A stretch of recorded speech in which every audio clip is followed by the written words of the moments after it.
Title പോലെ തന്നെയായിരുന്നു super star Suresh ഗോപിയുടെ കഥയും. സ്ക്രീനിൽ അമാനുഷികമെന്ന് പറയാവുന്ന ശുഭിത യൗവനം ജീവിതത്തിൽ യഥാർത്ഥ മനുഷ്യനായി ജീവിക്കുന്നു. 1993 സുരേഷ് ഗോപിനാഥൻ എന്ന സുരേഷ് ഗോപി മലയാള സിനിമയുടെ ഏകലവ്യനായി പിറവിയെടുത്തത്. ഒളിഞ്ഞും തെളിഞ്ഞും മാത്രം വെള്ളിത്തിരയിൽ മിന്നിമറഞ്ഞ സുരേഷ് ഗോപിയെ മലയാളത്തിൻ്റെ ഭരത് ചന്ദ്രനായി മലയാളികൾ ഏറ്റെടുത്തതോടെ ഒരു പുത്തൻ താരോദയം പിറവിയെടുത്തു.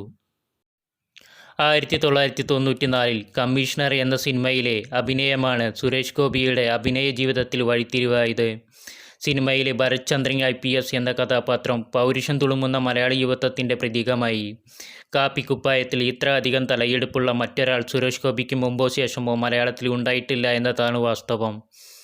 ഭാവിയിൽ സാമൂഹ്യ സേവനമാണ് ലക്ഷ്യമെന്ന് തീരുമാനിച്ച അദ്ദേഹം രാഷ്ട്രീയത്തിലേക്ക് ഇറങ്ങിയപ്പോൾ, സിനിമയിൽ നിന്ന് അകലം പാലിച്ചപ്പോൾ, ഹോട്ട് സീറ്റിലിരുന്ന് കോടീശ്വരനിൽ ഞെക്കിപ്പിടിച്ച ഉമ്മകൾ പലർക്കും നൽകിയപ്പോൾ നമ്മൾ സ്നേഹിച്ചത് ആ മനുഷ്യനെയാണ്.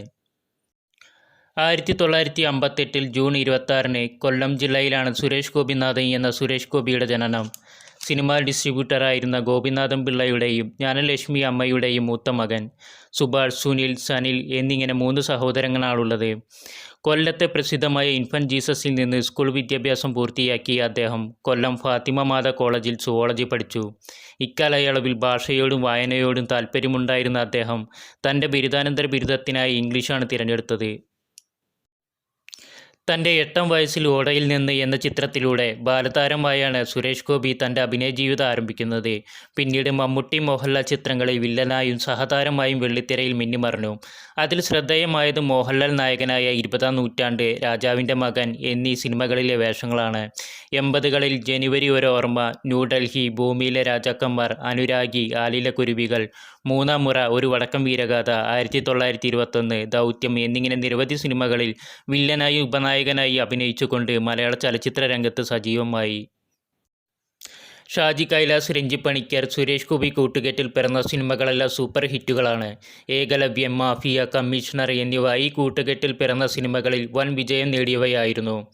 1997 ജയരാജ് സംവിധാനം ചെയ്ത കളിയാട്ടത്തിലെ പെരുമലയൻ എന്ന കഥാപാത്രം മികച്ച നടനുള്ള ദേശീയ അവാർഡും അതേ വർഷം തന്നെ മികച്ച നടനുള്ള സംസ്ഥാന അവാർഡും നേടിക്കൊടുത്തു.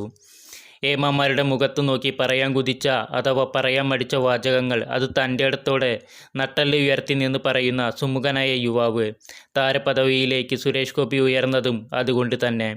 ഇത് മനസ്സിലാക്കി തന്നെയാവണം ഷാജി കൈലാസ്, രഞ്ജി പണിക്കർ ടീമിൻ്റെ ഭരത് ചന്ദ്രൻ IPS എന്ന കഥാപാത്രം നമുക്ക് തന്ന കമ്മീഷണറിൽ സുരേഷ് ഗോപിയെ നായകനാക്കിയത്.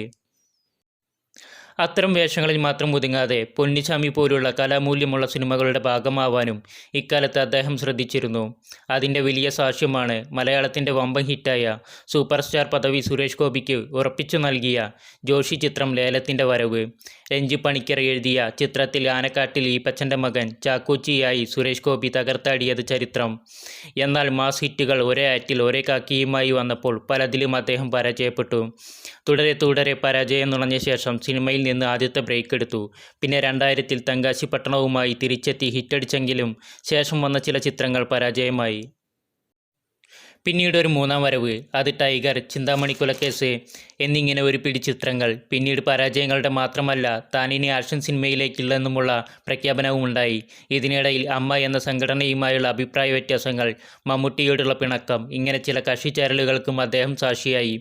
ആദ്യ സിനിമകളിൽ ശബ്ദഗാംഭീര്യമില്ല എന്ന കാരണത്താൽ ഡബ്ബിംഗിൽ നിന്ന് മാറ്റി നിർത്തപ്പെട്ട അതേ നടൻ്റെ ശബ്ദമാണ് ഉച്ചഭാഷണിയിൽ എന്ന പോലെ പിൽക്കാലത്ത് മലയാളികളെ കോരിത്തരിപ്പിച്ചത്. ഓർമ്മയുണ്ടോ ഈ മുഖം എന്ന് ചോദിച്ചപ്പോഴും I am Bharath Chandran IPS, just remember that എന്ന് കേട്ടപ്പോഴും എഴുന്നേറ്റ് നിന്ന് കൈയടിച്ചവരോ നെഞ്ചൽപ്പം വിരിയിച്ചവരോ ആണ് നമ്മളെല്ലാവരും. ഈ ശബ്ദഗാംഭീര്യത്തിന് പകരക്കാരനാവാൻ സുരേഷ് ഗോപിയോളം പോകുന്ന മറ്റാരുമില്ല. മലയാളത്തിലും തമിഴിലും തെലുങ്കിലുമായി 250ഓളം സിനിമകളിൽ സുരേഷ് ഗോപി അഭിനയിച്ചിട്ടുണ്ട്. നല്ലൊരു ഗായകൻ കൂടിയാണ് അദ്ദേഹം. സിനിമയിൽ നിന്ന് അകലം പാലിച്ച കാലം അത് മറ്റൊരു വഴിത്തിരിവായി.